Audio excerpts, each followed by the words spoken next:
England has entered another national lockdown as it struggles to contain a second wave of COVID-19. 2 tahun telah berlalu. Pandemi COVID-19 telah memberi luka dan pelajaran bagi seluruh umat manusia di belahan dunia, termasuk negara kita, Indonesia. Pada akhirnya, WHO serta pemerintah Indonesia menyatakan status endemi. Berita ini disambut baik oleh seluruh umat manusia dunia, tak terkecuali kita. 2 tahun yang kelam kita lalui dengan penuh sukacita, mulai dari pembatasan sosial, masalah ekonomi, serta pembatasan sektor pendidikan. Tak lepas dari itu semua, setelah sedikit mendapat berita baik, warga dunia kembali dibuat was-was oleh arahan Presiden Rusia Vladimir Putin untuk melakukan operasi militer khusus di negara ex-Soviet, yaitu Ukraina. Tepatnya pada tanggal 24 Februari 2022, di tengah krisis ekonomi yang sedang mengancam dunia setelah pandemi. Apa sih sebenarnya tujuan dan maksud Presiden Rusia Vladimir Putin menginvasi Ukraina? Kembali di tahun 2013, tepatnya di bulan November, awal terjadinya krisis dan banyak protes mayoritas warga Ukraina di wilayah ibu kota. Hal ini terjadi karena Presiden Ukraina saat itu, Viktor Yanukovych, menolak kesepakatan dan ekonomi dengan Uni Eropa.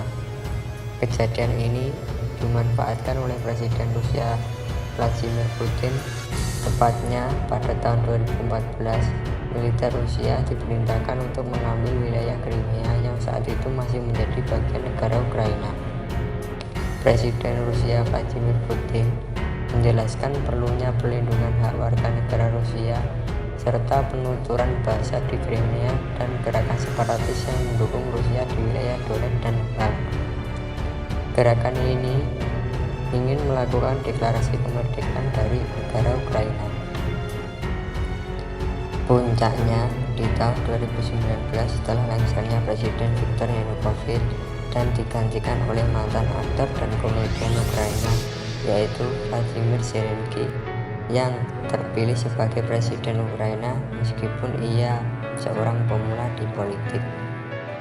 Hadirnya Vladimir Zelensky di bangku kepresidenan mendapatkan dukungan mayoritas warga Ukraina karena dinilai lebih pro ekonomi terhadap negara-negara barat. Presiden Zelensky mengungkapkan niatnya untuk bergabung dengan aliansi terbesar Eropa, yaitu NATO. Pernyataan itu ditanggapi positif oleh negara-negara NATO. Namun Ukraina yang dianggap blunder oleh negara Rusia karena Ukraina dinilai masih satu ras dengan Rusia, malah obsesi dengan ekonomi negara-negara barat. Presiden Rusia Vladimir Putin menganggap kedekatan Ukraina dengan negara-negara NATO dapat mengancam kedaulatan dan ekonomi negara mereka. Hal ini ditanggapi sangat serius oleh Presiden Rusia Vladimir Putin. Puncaknya, di tahun 2022, Presiden Rusia menyetujui kemerdekaan daerah timur Ukraina, yaitu Donetsk dan Luhansk.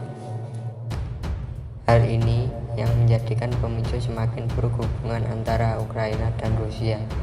Pernyataan Rusia tersebut membuat marah warga dan pemerintah Ukraina. Tepatnya di bulan Februari 2022, Presiden Zelensky memerintahkan militernya untuk melakukan operasi di wilayah timur Ukraina.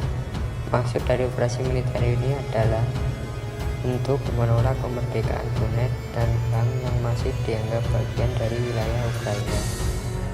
Serangan militer Ukraina di wilayah Donetsk dan Luhansk ini dimanfaatkan oleh Presiden Rusia Vladimir Putin untuk menginvasi wilayah Ukraina dengan alasan untuk melindungi 2 wilayah yang sudah dianggap merdeka oleh Rusia, yaitu Donetsk dan Luhansk.